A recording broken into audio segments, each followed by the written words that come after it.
Hey, y'all. Welcome to Memory Lane, where every once in a while, if not once a month, I dig into the archives and pull out one of my favorite episodes, brush it off a little bit and bring it back out for y'all to see. So I've been juggling, deciding between a couple of episodes, trying to decide which ones to pull out. And today we're going to bring one out that I enjoyed listening back to, but I wish it was under better circumstances.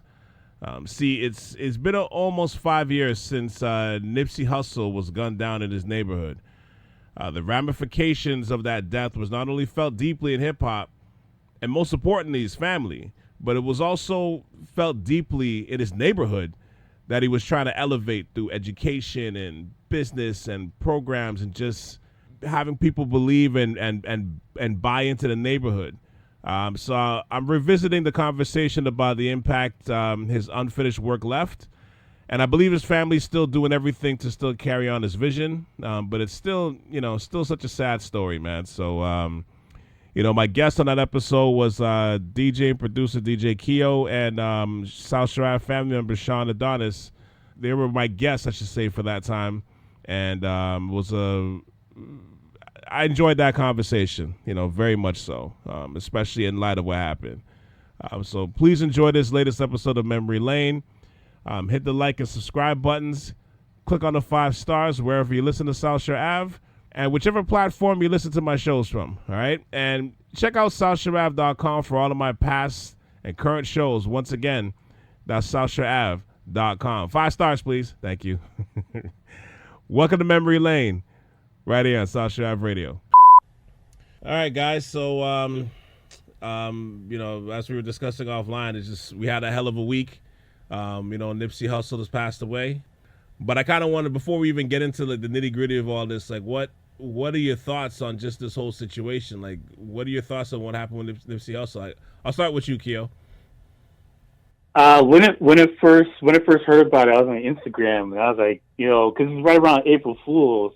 Mm-hmm. So I thought, it's probably a joke or somebody's doing something stupid.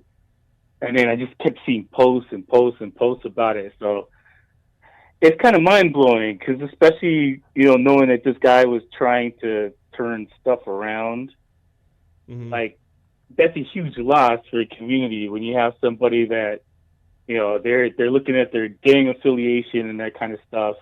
And they're saying, you know what, I need to start a business. I start doing things in my community. I need to start networking, getting people working together, and then boom, he's gone. So, like that was the thing that hit me. Like, just that it's a huge loss.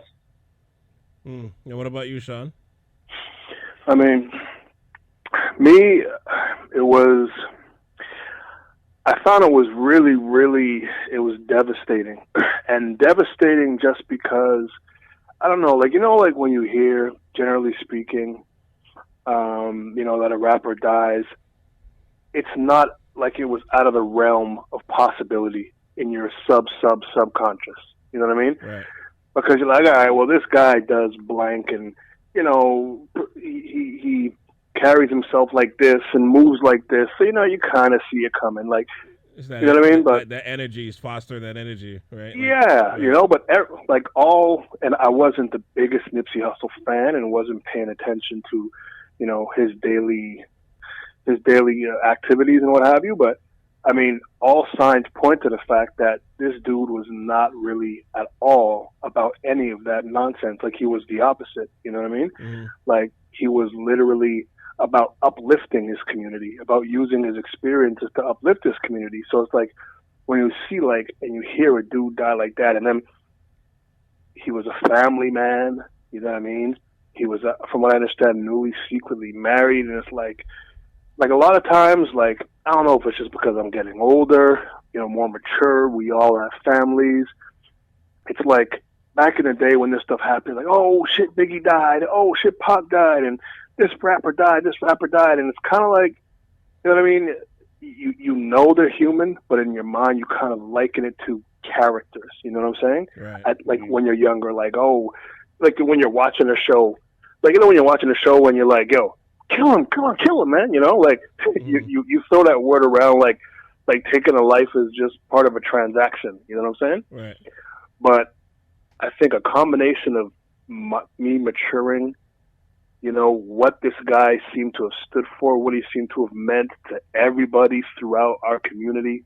You know what I mean? Like, he seemed to be genuinely loved and respected, you know, by all, and what he was doing. And it's like, it just, like, the combination of all that culminated to make this really devastating, man, like really sobering.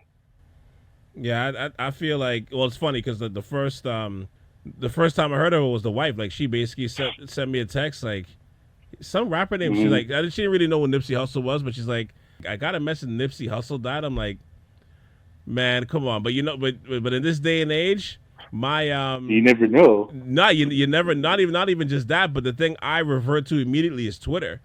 Once I go on Twitter and I see the name trending, I'm like, oh shit, okay, okay. There's some truth to this, or something happened, you know. So that's the first thing I did. I was just like, man, come on, man, are you sure? And then I'm like, as I thought about it, I'm like, I just grabbed my phone and just went on Twitter. And as soon as I started seeing like the news clippings, I'm just like, you got to be kidding me right now. And like I've kind of felt the same way, like you, Shawn, where I'm not gonna sit here and be like, yo, I'm a big Nipsey Hussle fan. Don't get me wrong, I like his stuff. I love Victory Lap, but I wasn't like, you know, I can't sit there and recite all the songs or name you songs of all the things that he's done like that way. You know what I mean?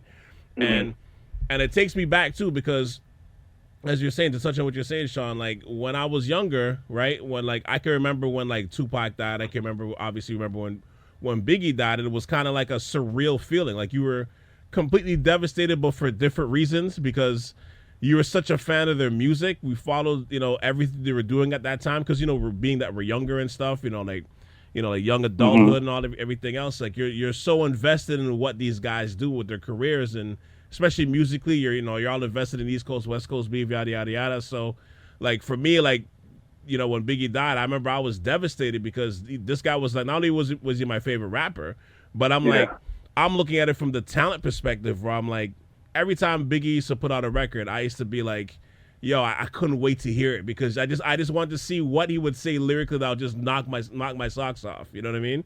And then I'm like, and then you get to the point where you're just like, I'm not going to hear a Biggie song anymore. I'm not going to hear him on a remix anymore. Like, are you serious? Like as a fan, I struggled with that, man, because that really bothered me. Like, that was my guy, you know what I mean? Yeah. And it's like, you're never going to hear it again. That's it, you know? And it's so finite and so final, and so it was so senseless, you know what I mean? And I'm looking at it from, like, I look at it with Nipsey Hussle in a different way, because, like I said again, I wasn't like I wasn't like a huge follower of his music, but at the same time, I'm like, this one bothered me just because it had everything to do with how he chose to use his platform. You know what I mean? Like, like he did all the things that you want somebody in his position to do. You know what I mean? Like, man. He struggled his way out from the hood. He made it as a rapper. I mean, you know how hard that trajectory is to get to the top. You know, and then like most people, he didn't go back, and he didn't go, you know, like buy a bunch of jewelry. You know what I mean? Like, he wasn't like, you know, like throwing ones in the air and doing all that nonsense. Like, he invested in the people. He invested in the community. You know what I mean? He was buying up real estate. You know, he was setting up, like, there's something called he set up something called Destination Crenshaw, where it was like an open air museum for all the young black artists in that area to you know, to show off their artwork and everything else. He was trying to bring like the STEM program, you know, and try to connect it with Silicon Valley. Like, there was so, and it's funny, the sad thing is too, like, even he died on the Sunday. So the next day he was scheduled to meet with the LAPD to talk about how to change, you know, like gun violence and gang violence in the area with Rock Nation. Yeah, I heard about that too. Like, yeah, I saw that too. You know, so you're looking at all that and you're like this guy did everything that he was supposed to do. Like, if a mother lost her child to gun violence in the area, this guy was paying for the funeral costs. He was dealing with rival gangs, trying to connect people. So I'm like, after all that, I'm like, he gets gunned down that way and in his hood, in front of a store, in front of his daughter. Like, that's what he deserved after all that. Like, there's something inherently wrong with that picture. Hold on, his daughter was there? Yeah. He took a picture with her. It's the second picture. Okay, I remember. I saw that picture, but I didn't know that she didn't see it happen. I don't know. I hope not. I have no idea. I hope not. I saw the video clip you sent me, and that was it. That's the only because I was like, I don't want to look at it. Like it's just gonna be, you know what I'm saying? Like I can watch it in a movie, but when I know it's real, like it bothers me in a different way. Yeah. And so like I was like, okay, I just want to know what this thing was like because I knew it was far away angle or whatever. Right. It was just I saw those two pictures, the one with her together with him, and he's like sitting down next to a car. And next one, he's like, you can see him laying on the ground. And I was like, oh, I'm done, man. I can't. Like, I'm just out. Yeah. They're pretty much the same. You look at that whole thing, and it's just like, he deserved to one day, you know, be able to walk his daughter down the aisle. You know what I mean? After what he's done. And it's like, you know, like that's it. Like that's how you get taken out. Like that's the life. You know what I mean? That's the way your life ends. You don't deserve that, man. You know what I mean? That, I think that inherently just like, you know, like I said, getting older now, that bothers me. Like it really bothers me. This whole situation, just looking at that, because I'm like, yo, the guy did everything right. He did everything that you would want somebody to do in his position, and it still wasn't enough. But the thing is, though, like his death wasn't like it was something leading, like, you know, something like Pac. I wouldn't say quote unquote like Pac's version, but you know, like stuff was going on throughout the day, and he had beefs with different people, and it was leading to somewhere dark. Right. Where this guy, he was leading to somewhere positive. Exactly. Based on where his life was at that moment. I think this is the thing that it hits people in a different ways, because they don't look at him as the guy who would get something like that would happen to him. They look at him the guy that would avoid something like that happening to him. Because if you think about it, right? And again, I don't know the depths of this guy or the details surrounding this guy's day-to-day activity in life, but what, on the surface, how is he different than any other rapper that we know? Meek still, you know, commiserates with people from the hood. Like even Drake does. Everybody does. So this could literally have been anybody. Yeah. You know what I mean? Yeah. And it's like, it's so senseless when you think about, like, I don't know if you guys have, I do know, you know, the rumors behind why this happened, right? Like, you know, it being some dude that, you know, was trying to be around him, who was apparently a snitch, and Nipsey like, yo, I don't want you around me, like, you know, don't stay around me or whatever in front of my store, like, you know, get out of here or something like that, you know, like, and that alone is what resulted in an execution of this guy. And like the grainy video that I saw, I remember, Calvin, I said this in my text, I'm like, yo, I said, did he kick him afterward? Yeah, he's checking to see if he's still alive. You know, like he went, he shot him, came back, shot him again, and when he was walking away, it looked like he kicked him. I'm like, yo, like the amount of contempt and hate in your heart. It's not even like, you know, okay, you shoot the guy and then run off. You shoot him, go back and finish him off, and then make sure to kick him. Like, yo, the evil, you know, that's coursing through this guy's veins that did this, man. Like, he's a monster. He's a demon. He's a demon, literally, man. It's funny because I was watching a clip with Noriega, and Noriega's talking about the concept of, like, you know, like the whole keeping it real mantra, and he was like, I don't know if you guys seen it, but he was like, you know, and I saw that about it, but he was like, yo, like keeping it real, like maybe we're wrong in promoting that, you know, because he's like, this guy did everything, like he was keeping it real. He kept it real with the hood. He kept it real. He tried to build, and you know, and he still ends up dead. So I guess the question I want to ask you, like, is keeping it real wrong? I think there's different levels to keeping it real. Like, there's keeping it real of, well, I'm going to go to school and I'm going to take care of my family and I'm going to do all this stuff. Right. There's that keeping it real. And then there's this macho thing of, well, I have to brag about something stupid and I got to show everyone I got guns. That's the two different, you know what I'm saying? Like, those are two different worlds. There's different we merged them together. Right. Yo, you know what I think, man? It's a very... There's no easy answer to that, because when you think about it, keeping it real at times, depending on the motivation, can be an honorable thing, right? It could be an honorable thing, but oftentimes I find that it's kind of a way just to what's what I'm looking for, kind of promote stagnation. You know what I mean? Right.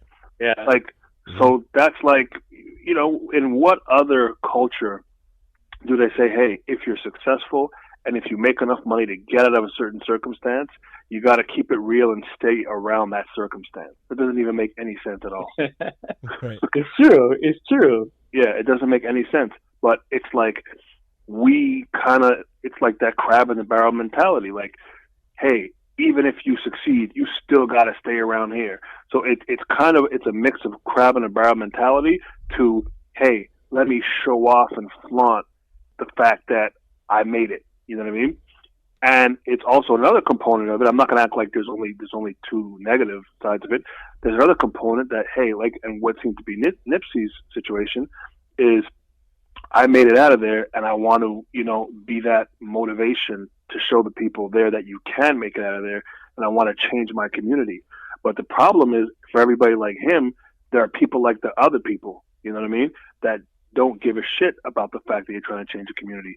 They see you around, and they still have contempt in their heart, and they have jealousy in their heart, and you're surrounding yourselves with people that don't have the same goals as you, don't have the same amount of things to lose as you do, who aren't going anywhere, who don't lose anything by taking your life or compromising your life for situations. So it's like it's a real complex. Like keeping it real as a concept is dumb. It's really dumb as a concept. But giving back to the hood, on the other hand, that's a noble concept. But it's like Noriega said in his video, or he alluded to, you just can't really do it like, yo, I'm just going to be out there and chill, because there's just too many wicked people out there, wicked, jealous people out there, man. We have a problem in our community is that people don't, when you're starting to work or thrive, people don't want to work with you. If you have two people moving together with the same goal, somebody's going to try and kneecap the other guy, and it just always happens. I don't know why. It's just something specific to our community, because there's other races and other groups of people that, oh, this guy's building a business. Well, I sell this. Let me work together with this guy. Or you know what I'm saying? Like, there's just something that's going on, like some kind of psyche thing from, I don't go back to slavery, but like, because we've had moments where we work together. Like in 90s hip hop, people were all working together. You know, even Black Wall Street, 1930s, whatever, people were working together. Yeah. And then we regress. It's all success and then regression, and we're in the regression phase of, you know, nobody wants to help each other, nobody wants to see, you know, what can we do, whatever. It's always just well, somebody has something and I want it, so, you know, F that guy or whatever. Like that. This is where we're at. It doesn't matter what it is, though. It could be school, work, whatever. Like I just see it everywhere. It's frustrating, man. I don't know. It's that. I don't know. It's something, like you said, is a go back to slavery. Does it go back to, you know, what is the inception of that, you know, mentality? But yeah, I agree with you, man. 100%. It's really sad, man. It's really like it's deep rooted. Yeah. And I mean, you see, and I'm not even taking it to this extent, but I'll look at it like just even a simple case of, you know what, man, I'm looking for a job, or you know what, I'm doing okay, and you know what, maybe if I call Keo, maybe he can help me with something here. Maybe if he gives me the number to this person, maybe he can help me go forward. And I'm not saying you will do this, Keo, because I know you're not like that. But you might be that person that might be like, all right, well, yeah, Calvin called me. All right, what's this dude want? Doesn't want to hear what he wants. It's like, all right, well, you know what? I can't really hook you up, but let me see. Let me call you back, and then you just never call the person back because like deep down it's like you don't want to see Calvin or whoever else take that next level up. You know what I mean? What if this phone call can make Calvin or Shawn or somebody else take that next level up? You know, and it's like I inherently have a weird problem with that, which is weird. Yeah. You know what I mean? Which is weird. Like for me, like going back to the whole keeping it real concept, like I understand what the meaning of it should be, but to touch on what you guys are saying, like in some cases you need, I think change is probably the biggest thing in order to keep it real, because the keep it real concept should always be fluid. Like as long as it's working towards some sort of progression, you know, I think that's to me what the true essence of keeping it real is about. Because as you evolve in life, I'm not even talking just money, just talking maturity, just, what you're trying to do in life as you get older. Like, keeping it real is going to mean different things. You know what I mean? And it's got to be real and relative to what you're about in your life at that point in time. So it's got to be fluid. But like, if it's fluid and it's positive, keeping it real is a beautiful thing. Giving back to whether it's the community, the hood, whatever it is, like, that's a beautiful thing. So once it's it's accepted in a positive manner, like that's a beautiful thing. But going back to this situation, up until Sunday, this was still a beautiful thing. One conversation with one quote unquote jackass changes the whole trajectory of everything, because you look at it now, like this one guy was doing above and beyond everything he could do to reverse the economy, to change concept, like change the mind concept in the community. And now you took that guy out. So now this whole energy now that this guy was trying to push towards, now who's going to start, who has the capital, the motivation, the mentality to now go and restart that stagnated energy? Not at this. You got to think about it though. In a community like that, whenever something like that happens, you put it back like 20, 50, 30 years before the next person's going to step up. That entire area is screwed now because of this. And you got to think about, like, all of America and even Canada for some extent. Every time something like this happens, you just push everybody backwards, back down the ladder again to start over from scratch. Yeah. No, it's just that, man, and it's a really sad thing, man, and like to touch on what Keo said, like, it's like, as a people, man, like, black people have so much already that we're already fighting against, man. You know what I mean? Like, we are unequivocally the most hated people on the planet by everybody. That's like what I always say is that something that every race has in common is that they don't like black people. Like, that's, every race has that in common. You know what I mean? And the fact that, we already have that against us, that we fight every day, and then internally there's so much infighting. You know what I mean? And we're each other's worst enemy quite often. You know what I mean? And it's like, if we're gonna ever start to rise as a people, man, like, I don't even want to say something, stupid and generic like we got to change, because I don't even know what the answer is. That's super obvious. Obviously, things have to change, but how will they change? Are they going to change? Because it's like, it's not to say as a whole black people are like this. You know what I mean? Because we're not all like that, but it's just like, it seems like that segment of the black race, it's just has such a profound effect, man, on the problem is that man, we're glorifying this 3% of the community. You look at the amount of black men that have gone to college instead of jail. It's higher for college now. Oh, exactly. Yeah, we're successful. Black people are successful to do anything, but we're still glorifying the knuckleheads. Like Cardi B, she's doing advertisements now and stuff like that. She's drugging people, man. Like, she's a stripper. Why is a stripper on the person that's the most prominent person for American politics right now? You have politicians talking about Cardi B. Why Cardi B?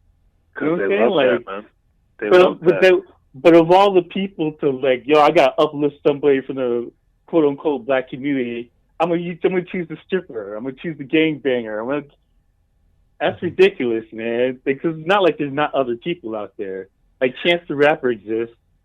You know what I'm saying? Like, there's other people out there. J. Cole, like, there's other people. Man, brother, I don't know if you want to bring me down this rabbit hole.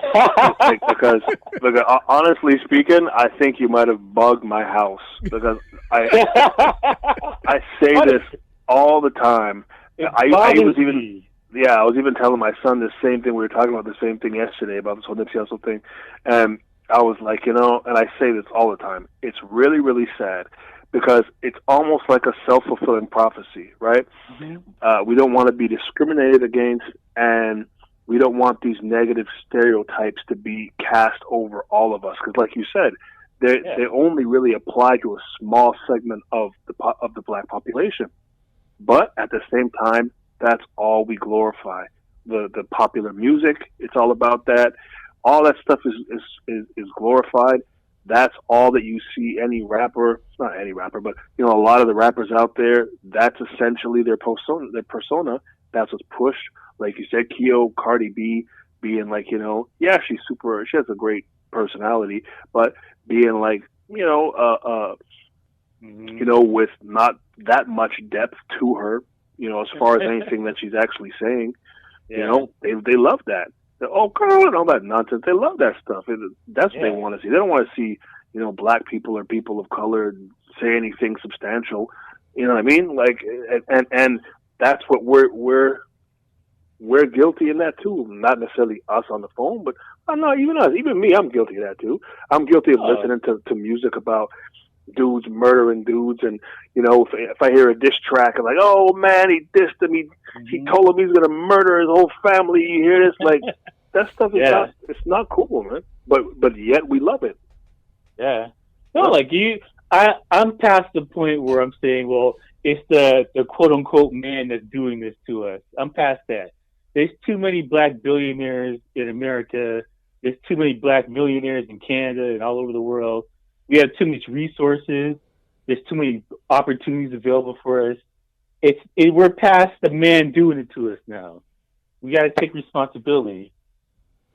Oh, man, oh man! Honestly, that's just where I'm at, this wormhole is getting deeper and deeper because that's where I'm at right now. I agree with you 100%. You even bring it to this, right? Let's bring it to this.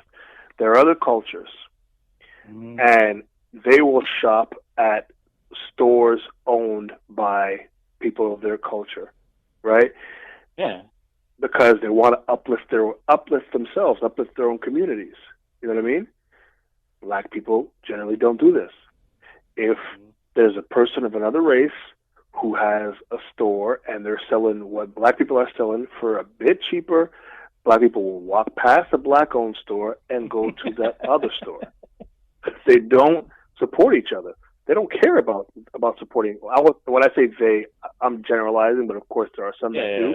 But generally speaking, it's not something that's incredibly common as it is with other races. We don't do that to each other. And it's like, when you say, what's the reason? What's the reason? Is it part of it, like we said, the fact that, the underlying competition / crab in the barrel feeling? Is it the fact that we just don't want to uplift each other? Who knows exactly, or who could pinpoint the root cause? But it's really sad because, like you said, there's black billionaires, there's black businessmen, and at this point in time, like we all know that we're not really aligning ourselves in a way that is going to bring us the progress we need. Like, we still call each other niggers, man. Mm-hmm. We still call each other niggers. You know what I mean? It's laugh it off or whatever. Jeez, man. and we justify it. But, like, we just thought, no, we took the word. We took the power out of the word. No, we didn't. It's still the same freaking word, man. That's why I do not use that word. I don't use that word. I tell my son, don't use that word, man. Mm-hmm. You know what I mean? And I know now I'm going on a tangent here, but it's like it's like the problem. It's so systemic, and it's like I'm just going on a tangent because I don't even really know the cause. I'm just going on example after example after example of different contributors to this problem, man. I think it's there's many reasons as to why. I think some of it is like it's a destructive path, but on top of that, like, it kind of goes hand in hand with, like, and I'm just speaking to America right now, like, it goes hand in hand with the gun culture in America as well. Like, you're looking at this stuff, but like the gun laws won't change, for example, like even with all the school shootings and the public shootings in airports and malls and movie theaters and, or in this situation on Sunday, like, there's nothing like going into law to kind of change, like what's happening here. Like, it's funny, like New York, for example, was like the Wild West at one point, like when we were coming up, and now New York has kind of changed because the gun laws out there is serious. It's like, you know, your first offense you're doing 3 years. Yeah, you know, so it's a serious. So it's kind of changed the way the city is now in some ways. So it's like, you know, you're looking at like or something like this now, and it's like you still know there's such a long way to go. I know, just to wrap up, because we're gonna wrap up just now, but like the reason why, like I said, this whole thing kind of bothers me in a sense is because, you know, you're looking at this generation going through it. 10 years ago, they went through it. When we was coming up, you know, we was going through it. Like, I remember first hearing about shootings and all that kind of stuff. I remember first hearing about this stuff in like self-destruction. Remember the self-destruction song? Yeah, like that's the first time I was like a little kid, and I'm like, wow, people are getting shot? Really? This is an epidemic? Like, you know, and this was like, what was that? Scott LaRock was the first rapper. Scott LaRock was the first rapper to get killed. Yeah, like 1985. Right. Oh yeah. Right. So this has been going on for, I mean, that was like 30-something years ago, and like, that's a long time. It's a long time to be still going through this. You know, like, how long was that posse cut? Like, that was 30 years ago. Like, self-destruction was like 29, 30 years ago. And it's like you're still seeing it now where like a prominent rapper doing positive is still meeting the same fate as Scott LaRock. Or, you know, like... The thing though is, I feel like there's been improvements and then there's just regression. I don't... Yeah. And I equate that to the culture. I think most devs said something about, you know, people complaining about rap, but rap is a reflection of our culture. And, you know, like, the current rappers now they're all drugged out. They're talking about Xanax and all this stupidness. And, well, you know, in the 90s, people were talking about, you know, going to Africa and, you know, learn your history and all this other stuff. And went to shiny suits and we did all this other stuff. So, you know, like it was, the culture is moving. It's moving. It's not just stagnant somewhere. The point is to keep it moving. And that's the thing I don't know. I don't know. But like, I can attest for a fact that the culture was moving. It was progressive. Basically, like you're saying, or I guess to wrap it up, I mean, it's.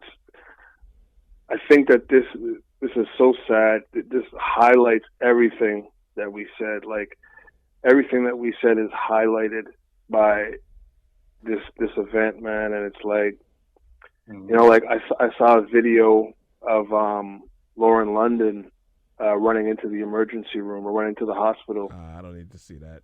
You know, and saying, I don't need to see that. He's my husband, you know, and it's like, yo, and then like just recently she posted on Instagram, you know, like, I'm lost. I don't want to, you know, misquote her, but essentially, you know, that she's lost. She lost her best friend and this and that, and her father and her lover and all this. And it's like showing pictures of him, and it's like you look at that and you're like, yo, this fucking guy is not here anymore, man. Yeah. And why? She's right now. She's alone. She had to, like, 2 days ago they were together. They were happy. Now he's gone. And why? Because he told a guy to beat it? Nah, it's ridiculous.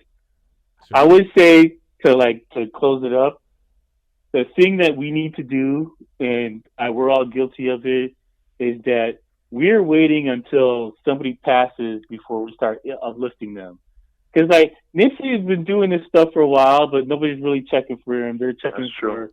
We should have been, like, bragging about Nipsey's bought this in the hood. Nipsey's doing this for these people. That's the thing we should be talking about. That should have been all over social media years ago. Why are we waiting until today, you know what I'm saying, before we actually say, oh, Nipsey was doing this for the hood. This is why we care about him. Like, that is an amazing point, because I didn't even know he was doing all those things. Same, man. I didn't know half of this stuff. Yeah. And the sad thing is, too, it's like, you know, well, listen, man, in a perfect world, you know, everybody would have more than enough to survive. You know, everybody would have enough love. They'd have enough nurturing, enough education, enough money to dream about their next steps, you know, in the future. But, you know, I know that's not how life is set up, unfortunately. Like, I know life's not going to be that way. You know, but the energy to me that, like, I keep seeing it, you know, and Keo, I've had you on some podcasts before. It's like, we talk about the change and like how the structure is changing, and you're seeing change in some of those genres that we love, whether it's music, whether it's sports, whether it's business, whether it's tech, whether it's entertainment, where, the model in other sections of life, like it hasn't changed. Like certain cycles hasn't changed, like what are we going to do to look at change as a good thing and just be better? Like, don't get me wrong, I'm not trying to try to sound like an after school special right now, but like no, I know. what I mean? But I'm like at this stage of my life, it's like this part is really it's getting old, man. It's getting old for me. And to me, I need to see the change in that. Like I said before, like I want to see Nipsey Hustle walk his daughter down the aisle 20-something years from now after helping to raise the community into something powerful and not having to restart this energy due to his death, to restart this whole process all over again. Yeah. I understand, we're living in the social media age, but it's like there's only so much times I'm tired of seeing prayers up for the next person. Yeah, you know yeah. what I mean? I'm tired of seeing the prayer emoji hands. I'm all for getting something done so that we can just okay, let's just finish this off for good and let's move forward. I think that's like the biggest thing for me. It just the whole thing just doesn't sit well with me, man. Like this was just very senseless and unfortunately, what's going to continue. And I'm not saying just due to this situation, but just other situations in other cities. You know what I mean? And it's like, what are we going to do to stop it? Like, I don't have the answer either, but what do we have to do? Like, what is it we have to do so we stop seeing this? Like, we don't see, the Jonas Brothers or Justin Bieber losing their life at 25. You're going to see Justin Bieber perform until he's 50. Like that's you want to see why can't Meek Mill and Nipsey Hussle live that long to do that too? Say Rolling Stones is still on tour right now. Yeah, that's what I'm saying. Like these guys' lives shouldn't be a threat. You know what I mean? Like it shouldn't be like a threat at this stage. You know what I mean? Like I don't know. There's no positive way to end it, man, because like this is a really, really sad situation, brothers, and I have to reiterate, like, at the end of the day, this brother is not here anymore, man. And for what, man? For what, man? It's just like, I don't know, man. A good brother, a good, positive brother that was doing things to change all of the negative aspects of our community that we discussed today. And then the dude murdered him. A dude who was in that community he was trying to help took his life for nothing, man. Yeah, essentially. It's really sad, bro.